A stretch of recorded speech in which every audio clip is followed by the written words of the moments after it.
Society has long believed that if the nuclear family works, society works, with advertising often focusing on families that show stability, nurture and protection.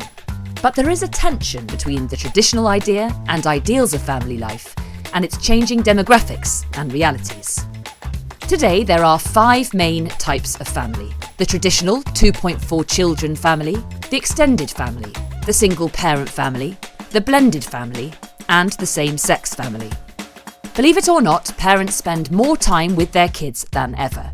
Mothers spend 150 minutes per day with children, compared to 50 minutes in 1980, and fathers 110 minutes per day, compared to 20 minutes in the 80s.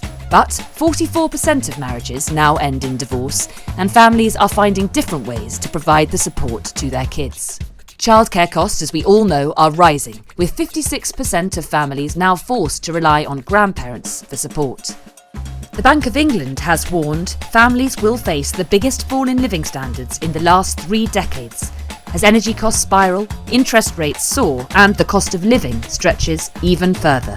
On a positive, depending how you look at it, children are staying at home longer, and around 3.5 million single young adults now live with their parents. This is a third more than a decade ago.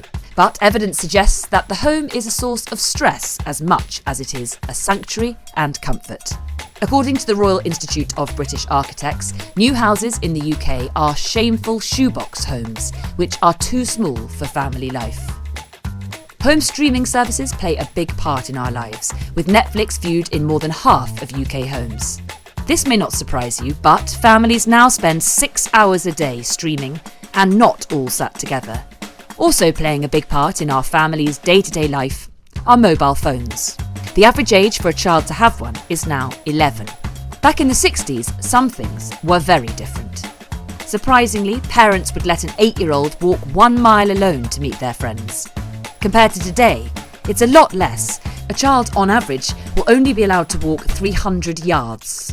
But unfortunately, some things haven't moved on, with gender stereotyping still commonplace. In 2021, Sainsbury's launched a range of kids' clothing that told girls to stay home and boys that they are unstoppable. The good news is that we are all living longer. In the 1840s, British people lived, on average, until they were 40. Today, more than 1 in 4 children born in the UK can expect to reach 100.